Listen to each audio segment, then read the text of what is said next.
This is John Gerardi from Right to Life of Central California with the Right to Life Minute.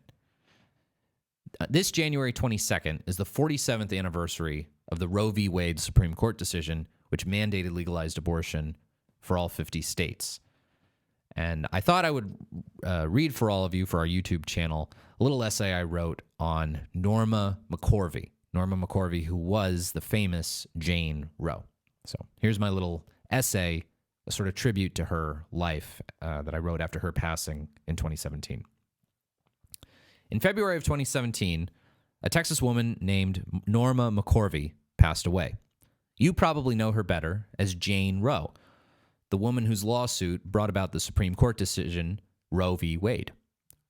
Roe, from 1973, mandated the legalization of abortion throughout America and has led to the death of some 59 million children. But this is not Norma McCorvey's lasting legacy. Her life's significance does not end with Roe. God had a plan to show forth his mercy and love through her life, and did so powerfully and profoundly.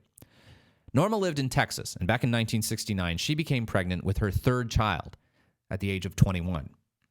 She was in a difficult point in her life, a victim of abuse and alcoholism, who was making a lot of poor decisions.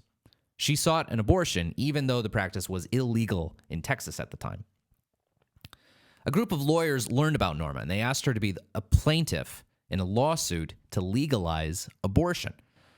Those lawyers lied to her about the nature of the procedure itself, telling her that the baby in her womb was just a piece of tissue and nothing more.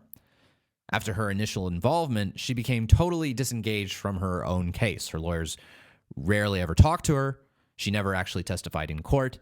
And she didn't even read the initial affidavit her attorneys had her sign at the beginning of the legal process.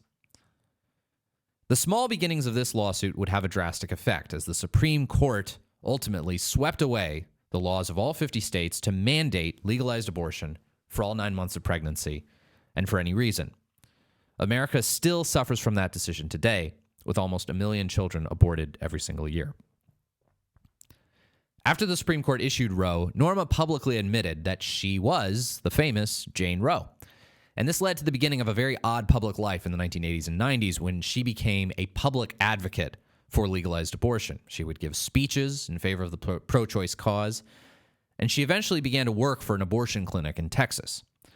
Norma always felt conflicted about her involvement with the abortion issue, but she needed a way to make money, and being a mascot for the pro-choice movement was an easy and effective way for her to do so.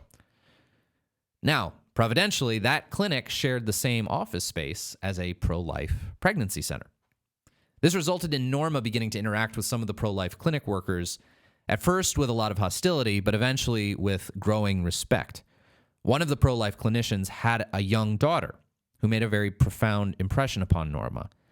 And this young girl forced Norma to come to grips with the reality of her own child, the reality of human dignity and abortion.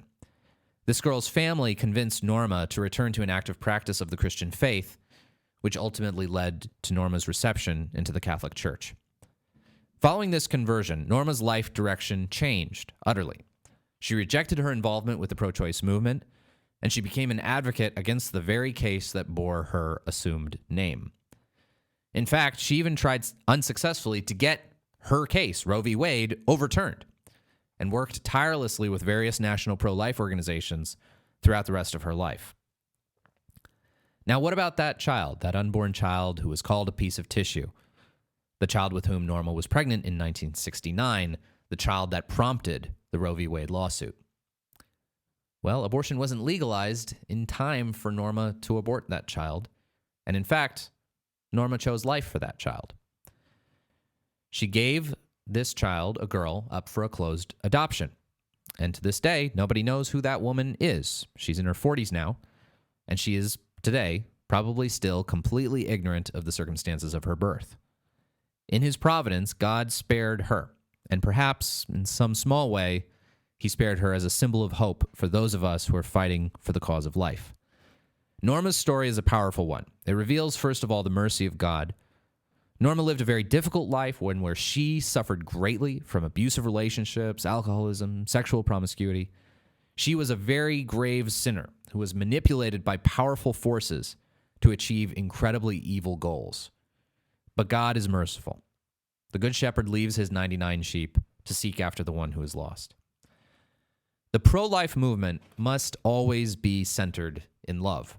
Love for babies, love for mothers, and even love for our fiercest opponents, the fiercest proponents of legalized abortion. If God could change Norma McCorvey's heart, if he could change Jane Roe's heart, couldn't he change the hearts of Planned Parenthood workers? Couldn't he change the hearts of abortion doctors? Couldn't he change the hearts of pro-choice politicians? Christ's command to love our enemies is a daunting task, but it is the standard that we Christians have to follow. You are to be perfect as your heavenly Father is perfect. So rest in peace, Norma McCorvey. I hope you hear the joy of the saints in heaven, a joy that is greater for one sinner than for 99 who are already just. This is John Gerardi for Right to Life of Central California.